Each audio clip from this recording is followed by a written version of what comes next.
Hi, my name is Michael O'Connell with LB Foster. I wanted to share with you simulated flood testing performed on our flood monitoring system.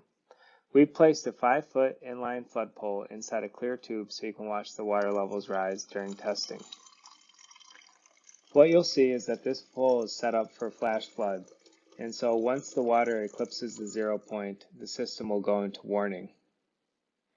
As you can see on the left-hand side, that is our web portal interface, and it's showing you flood levels, it's showing you internal temperatures, it's showing you the radio signal between the pole itself and the communications hub, and then it's also showing you the internal voltage of the pole.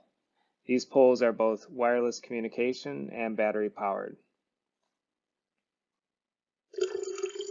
So as the water levels continue to rise, the system updates in real time.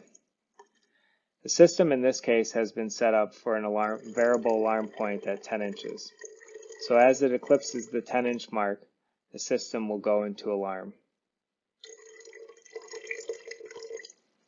Once the system is in alarm, it sends out emails to various recipients, and then it also activates the cameras if they're enabled at the site or if they've been installed at the site.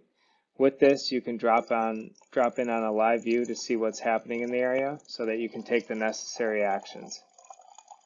So today we're only going up to 2 feet, but this system has the capability of doing 3 feet of sensing.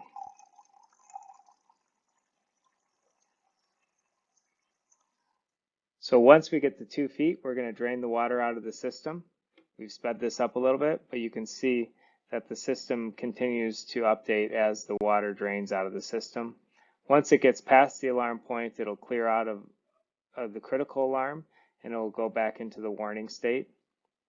And then once it fully drains, it'll go back into the ready state. So there you can see it's going to the warning state and now it's in the ready state.